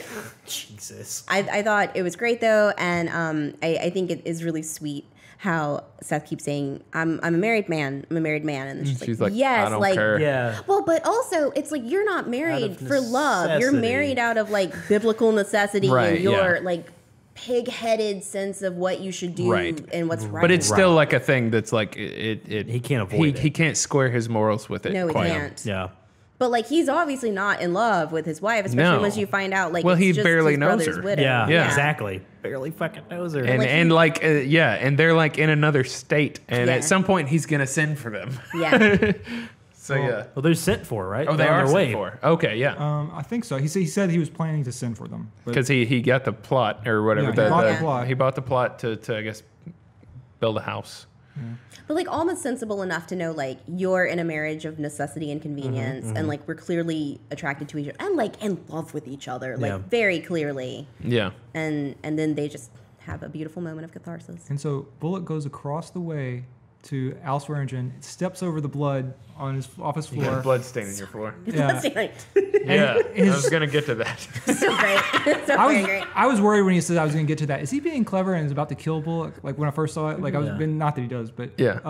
like I love the basically the reason that he wants to be sheriff is because his wife and son are coming out. Like that's Right. what he says. He's like, my wife or son are coming out. I don't want Constable to be sheriff. Yeah. And Al, anyway, talk about the scene and me Yeah. not Well, talk he's he comes in and he's talking to Swearingen about her dad, and that he's like strung across a mule. Yeah. And he's leaving town. Yeah. And but I guess Al has already gotten the message that he yeah. needed Yeah. to die. Yeah. And so he's like, well, what's the But deal that's there? like last on his damn list. he But, said, I've had yeah. a very busy day. Yeah, it's been a busy day. A true Yeah. understatement, if ever there was one. But yeah, he said, and then Seth's like, if he comes back, he'll be my problem right. to Yeah. deal with. The way you and Wild Bill dealt with that other guy, it's like, no, because I'm going to be sheriff, Right. which It's great. we haven't really talked about, but Al seems to be warming to that idea. Al is very And much. everyone kind of is. Well, because now it'll be like a Wile E. Coyote Roadrunner thing, Right, yeah. where they can play this game, and I think he's more okay with that Right. than anything. I think he feels like he could pull things over on Bullock. Bullock. Well, he called him the perfect fucking front man. Yes. Right, yeah. No one's going to look at this situation with Bullock standing out front and think there's something shady going Exactly. on. All we got to do is operate outside of his knowledge of things, and everything's going to be great. And Bullock is corruptible. He just stepped He over is. blood of the He judge. did. Yeah. He did. He doesn't know whose it is. And but ignored he's- it. Yeah. Yep. He's like, that doesn't. And when he put the badge on, Al did the token thing where he's like, I'm going to go through there and step over that blood puddle that magically appeared. He's so great. Yeah. And I'll just leave you to take your time. And he's on Al Swearengen's balcony staring at Alma, and Alma has this very wonderful move. Where she goes So down great. to, she Yeah. makes like A V? a V right around Yep. her vagina. Does she? B for Yes, she victory, does. vagina. I just noticed her white, cool undershirt. Yeah. And No, she's she does like this. She goes. Really? She's still like this when, Yeah. when Swearingen is there. Yeah. And I then love just kinda- how he like it was pretty baller. She's like, you totally tapped this and can again. I might be misremembering the episode, but I'm pretty sure she went. I'm pretty sure she does this. It was like that. And then she's like, That seems. Wait, no, I don't remember that part. I think I looked away. I wasn't. it was too disgusting. Yeah. I was like, she's I'm better than too that. bashful. I looked away from the TV. This seems very anachronistic. Yeah. I thought it was great though, like also hearing Al talk to Bullock after he's sheriff and ignoring the bloodstain, and says something like, I've never talked to her. And, like probably another reason why. Yeah, I know, that's great. As long as she's been in never town, said probably a one bad word. reason to kill her father. And I it's always like, love when characters acknowledge the fact that they haven't talked to each other. They haven't they actually see each met. other. Yeah, I don't know how to take it. Is it the show like You know- showing off? Like, haha, these characters have never I talked. I think feel like that's kind it of is a it. little bit. That's that. kind of It's- it. You know, me and Yeah. her haven't even had a scene together this whole season. Let's look at each other. We're You know, I haven't powerhouses. said one word to that woman. And then he is like probably one of the probably not. It's probably not one of the only people. But then he says he's like also besides whatever's going on between you two, Yeah, which is yeah. great that he Right? pretty Yeah. much He says like he immediately picked up on that. Yeah, she's Yeah. staring out the window at him. Right. Relentlessly. But yeah, and that's I think something that a human would do. Yeah. And just like a weird thought that you have, it's like as much as this person has been a big part of my life for the past month or whatever, I have not said 2 words to that woman. yeah. that's a good point. Yeah. Because I'm trying to take her husband's gold and all these machinations because of her gold claim, and I Right. haven't said 2 words to the woman. Yep. Probably a strange thing to acknowledge. And so, Yeah. in the final scene of the season, Al goes back inside the gym, leaving Bullock on his balcony, and he looks down at his true kingdom, which is the gym. Yeah. And we see What a everyone's- gem it is. Yeah, we see Trixie and Dan. Trixie and Dan are Peanut watching X everywhere. Doc Cochran and Jewel dance, Mm-hmm. and Jules tells Doc Cochran to call himself as nimble as a forest creature, and he But he- misunderstands her. Yeah, he misunderstands Say I'm because, as nimble as a forest creature. and that's all he You're hears. as He's like, nimble "You're as- as nimble as a forest creature." No, say you are. It's like you simpleton. And it goes back to your comment on them holding hands. It's like, yeah, he can be desirable, and he can also be, if not, dainty as a forest creature, but he can be something special to her, or a hero to her, or something. Yeah. We're hearing the song "Gringo Grow the Lilacs," which I think is about unrequited love on the piano. It's a very beautiful arrangement of it. And But we- also, he doesn't have to just be a hunchback, just sour son of a bitch all the time. He can, he can dance. Yeah. It's He so can have sweet. fun. It's so sweet. Yeah. It's because she's especially when stuff's happening up there and She's Right. has a disarming personality. She Yes, does. 100%. She really does. And he's just drunk there after his long night of the soul, and she's like, "Dance with me." And he's like, "No, no, no, no, no, no, no, That's no." the last no, thing no. I need. Oh, it's the exact thing I need. Yeah. Yep. We all needed it too. And so Al looks over at his unrequited love, Trixie, Oh, and she looks back at him as if to say, "Aren't these too cute? Aren't Mm-hmm. these like?" And they are basically the winners of season 1 of Deadwood, because all this violence, all this death, but these two people who are probably arguably some of the best people in Deadwood. yes. He helped her walk, and even more than it was pleasing Al, it was also a victory for her. Someone who gets called the Gimp and gets mistreated, and in all this horribleness, they won. Yes. Yeah. And Trixie is celebrating that, and Al's celebrating that, and then Al looks a little bit more at Trixie like, "Hey, Trixie, take me back. And she looks away. But after she gives him like a very, very sweet, caring smile. Yeah, Yeah. and So- it's only because of his deadpan stare that she Yeah, kind he of looks kinda back gives her away. like a- It's like- And then he like kind of looks down and then looks back at the two of them dancing, and then crane up. just like we joked about in that one episode. Where you said it felt like a sitcom or Yeah, something, like, or not a sitcom, but like a TV show. Yeah, it felt like the end of Cheers or something. Yeah, crane yeah. up. And I was Fade just sitting there out. when you said that I was like smiling to myself because I knew that exact thing was going to happen.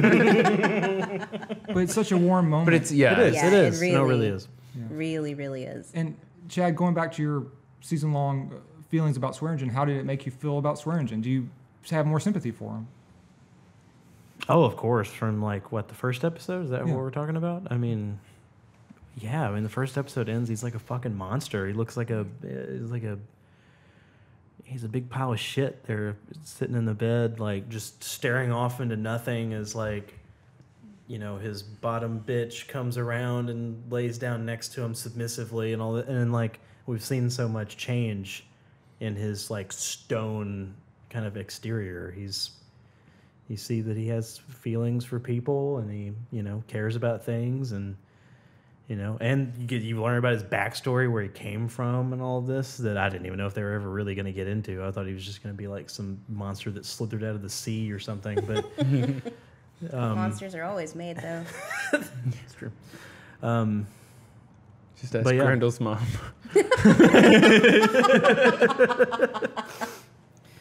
Oh yeah, a lot more sympathy for him, and then a lot more complicated feelings for Bullock Yeah. than from the first episode. I mean, he's made a lot of stupid fucking decisions. One of them was not punching the shit out of that guy in this episode. Fuck that guy. He should make a necklace out of his teeth. Oh yeah, That'd be cool. That'd be pretty nice. Give cool. them to Sophia. Oh, that'd be nice. Just to Yeah. remember her grandpa by. Yeah. on like a little stretchy string. What do you think about Cy Tolliver? I know, like, one of the last times I was here, you kind of thought that maybe Cy was a little more, obviously more refined, but maybe, like, a little less nefarious than That was- Al. And I think Ben was like, are you kind of, like, taken in by his splendor? That was before him murdering children Yeah, and but- such. And I mean, honestly, since that moment where he's killed them and all that stuff, I mean, the most he's done is like, I'm going to try to make the Chinese people move out, and I'm going to like take over that end of town. I mean, I don't know. I mean, like, it's bad, but it's not Well, he like... did orchestrate the murder of that guy. Yeah, Yeah, but again, in terms of Deadwood, that's pretty low. right. He's been operating kind of on the fringes of the main thrust of the Exactly. show It's so like a far. typical Exactly. Wednesday. In that for same time, Deadwood. Al Yeah. Swearingen has killed probably like 2 or 3 people. At least. least. So, Yeah. like, yeah, you got to work on. But he did it with heart. There's a Yeah, scale with here, heart. Yeah, one of those was a mercy killing. And, so like- that, like, negates 2 of them, right? and so like Cy, ever since him murdering those children, is kind of like, I mean, that was definitely the pinnacle of it. And yeah, he's definitely a fucking monster.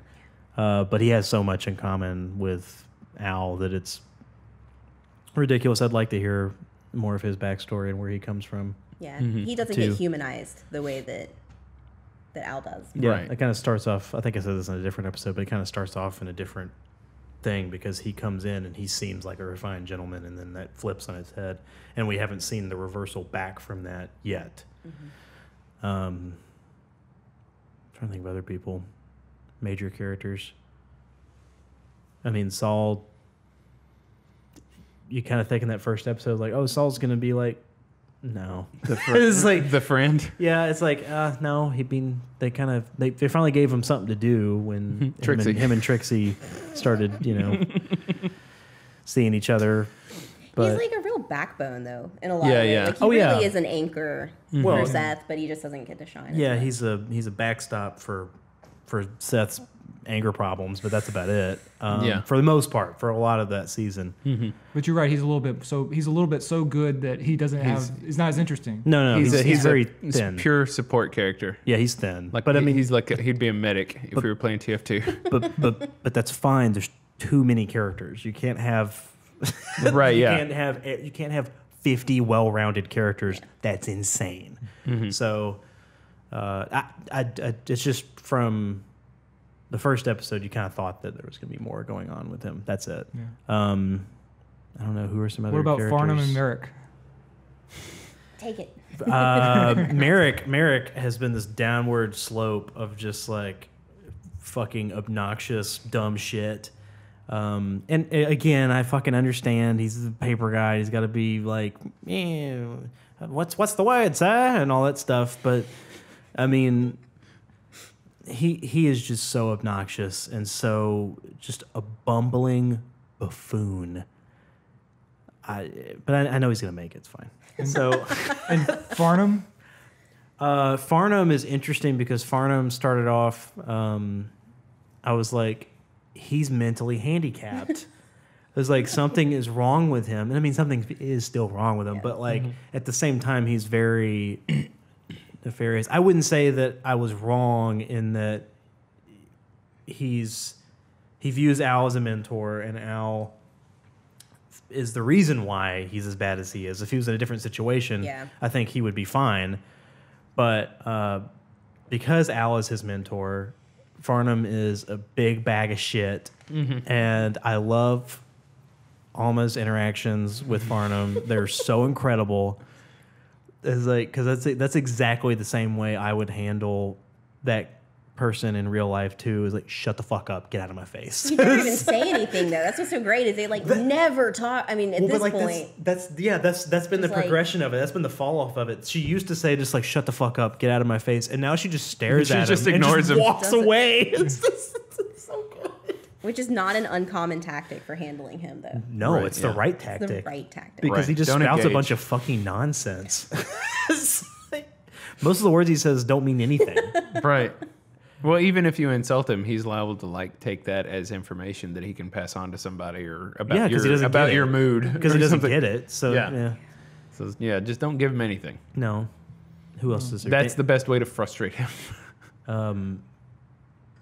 Dan.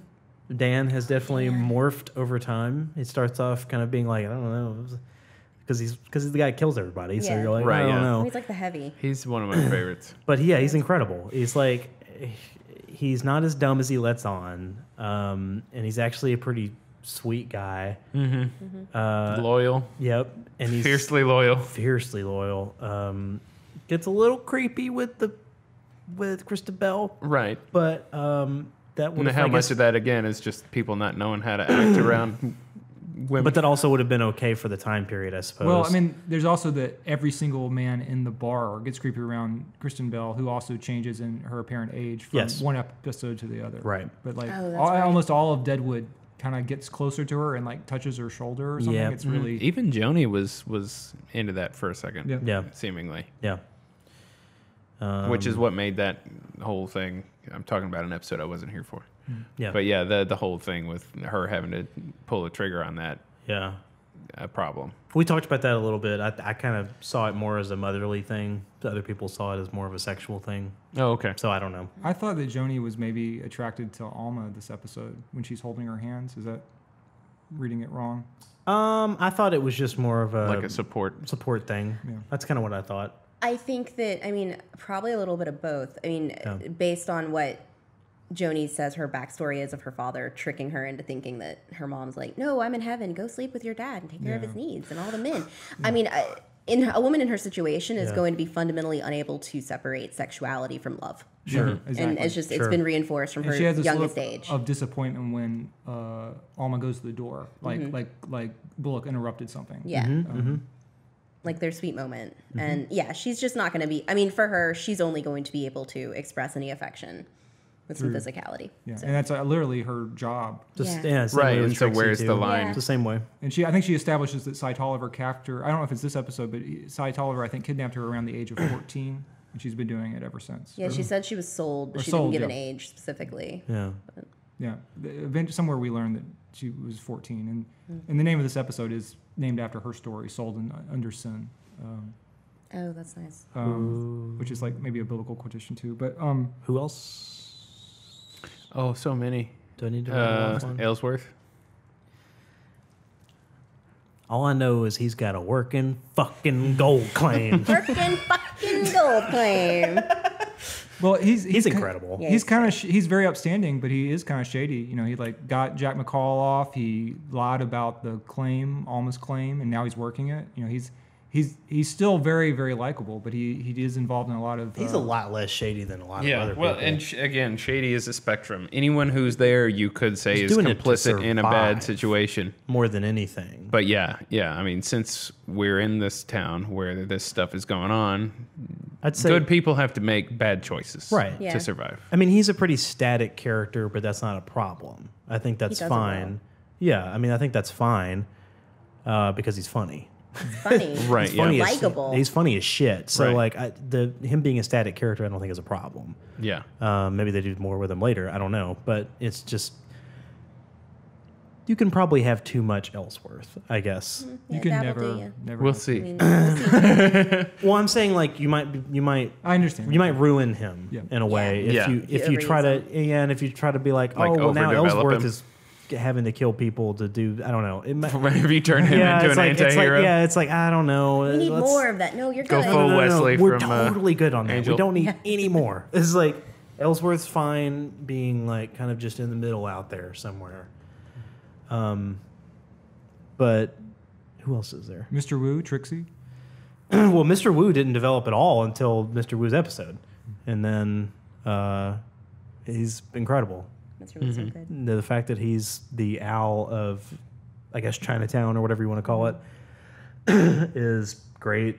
I love that everybody's just so fearful of him, and all he has to do is just sit there like this and just Post make up. make a mean face, and everybody's just like, "Don't fuck with Mr. Wu."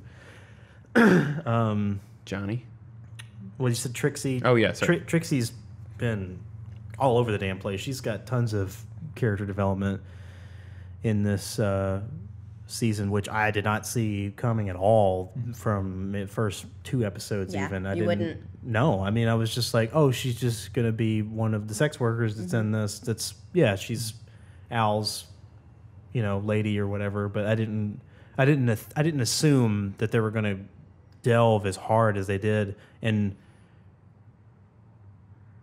I think she's more of a dynamic character than Bullock.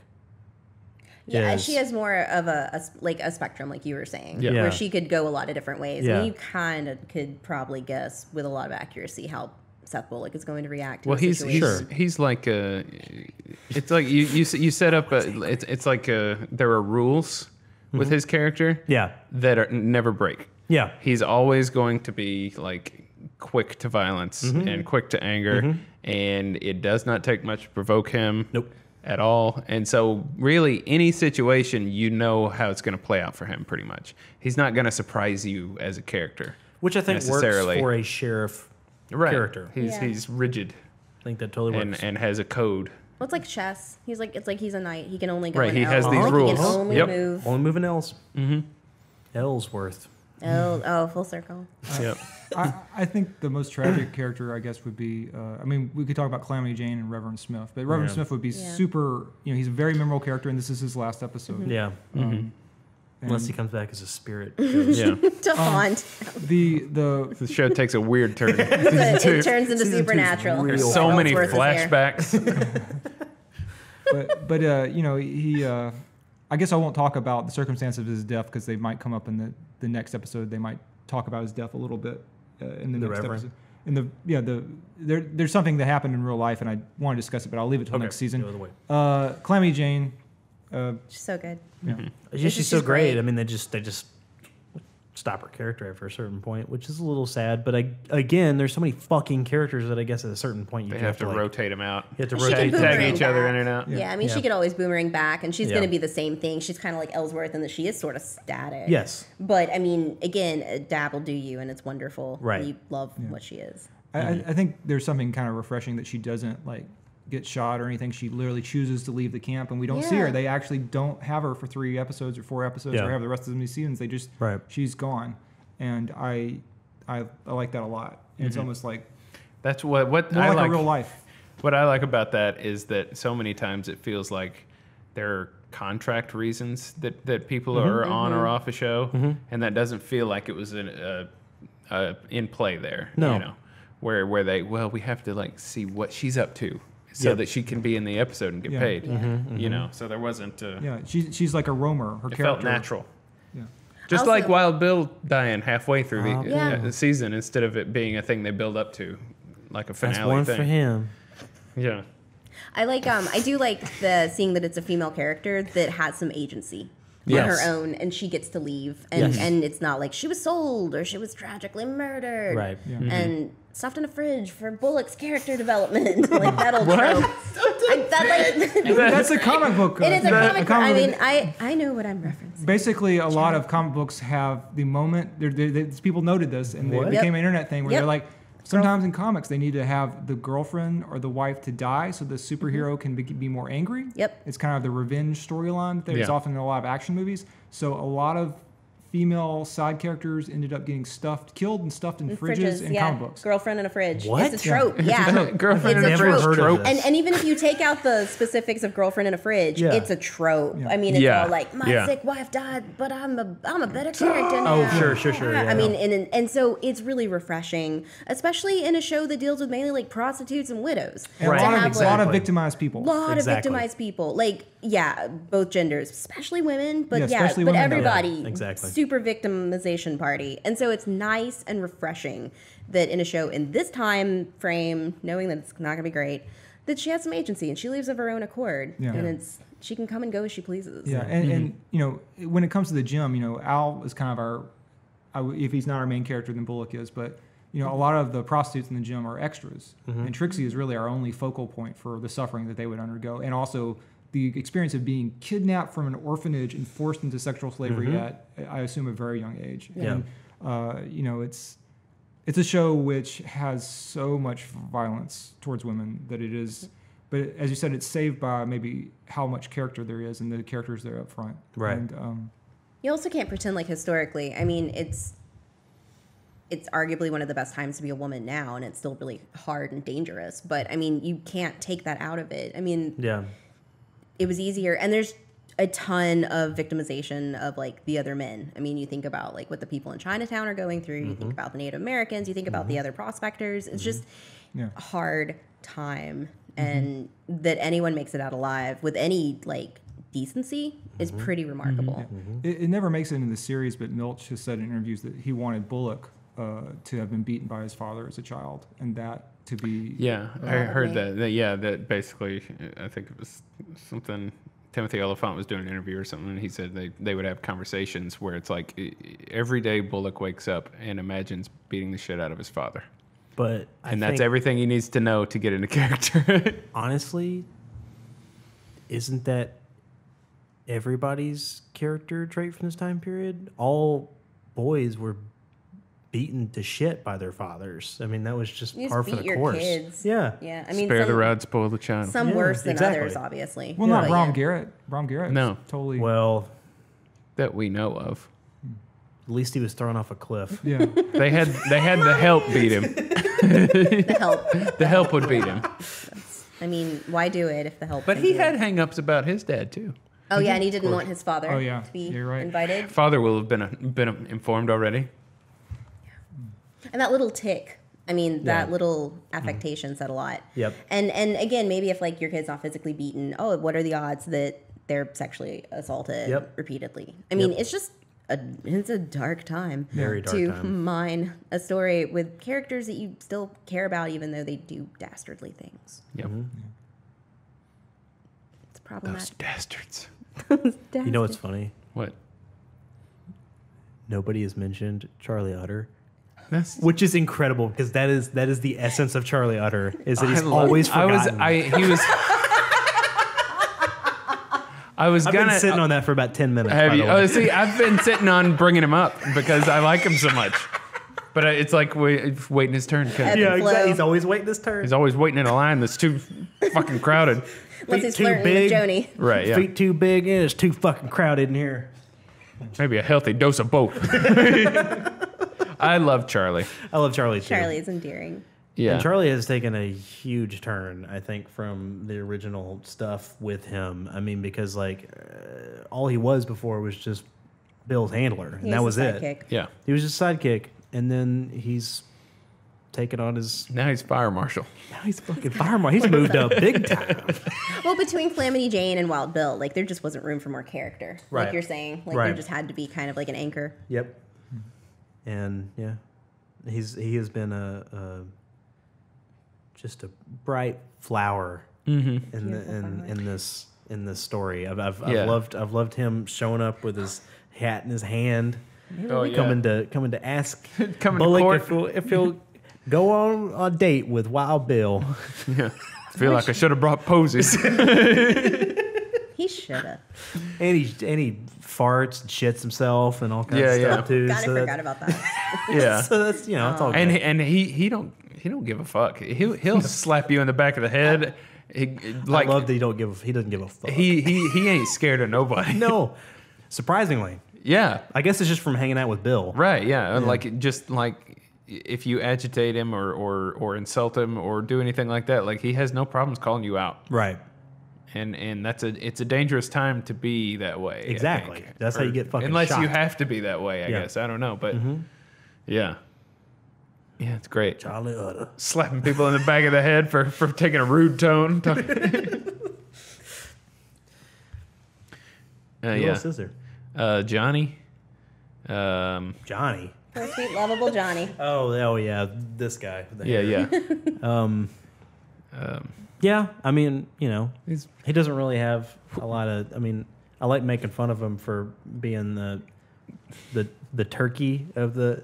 yeah. No, that's a joke about Enchanted or Enchantment. Oh yeah. Because you have to In Disenchantment, instead of sending messengers or sending mail ravens like or in Game of something, Thrones. Yeah. they send turkeys. They send a turkey. send a turkey. And they attach a message to a turkey and it just walks off. And there's one scene where it's like a party of people all walking somewhere, and they send a turkey ahead to let people know they're coming. And there's a wide shot of them all marching, and the turkey's just barely going faster than them, gobbling it up to the head of the line.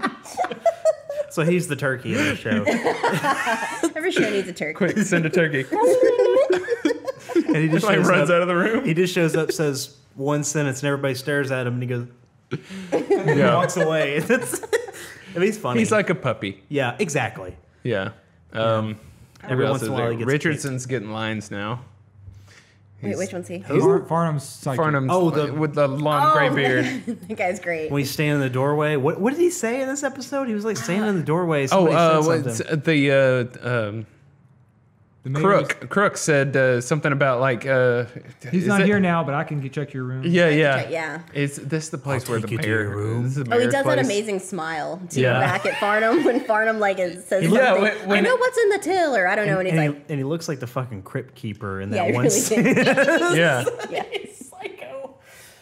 that was what. No, that's what it was. It was when Yeah, what was Alma's dad came downstairs and dressed him down really good. And Yeah. told him about like rubbing Uh-huh. up against his betters, and insulted him, and then leaves. Then like EB like turns and looks at Richardson, and Richardson's like smiling like that was Yeah, a nice thing yeah, to say. What a like he's guy. rooting for him. So it's a great season finale, is it not? Yeah, it's perfect. It's a perfect. I think it's a perfect episode. Yeah. 10 out of 10 would watch 10 out again. of 10. I'm just glad I don't have to wait like, a year to see it. Yeah, you asshole. Yeah. Or 14. I Or caught I it don't have to after it wait came 14 years to watch the movie. Yeah, It's coming out next month. whatever. Not in the mood for it. Super privileged sitting over there. Whatever. me. Yeah. Why did it get? Well, we'll talk about that later. Anyways. Two beavers slapping logs. You can't keep the gold from me.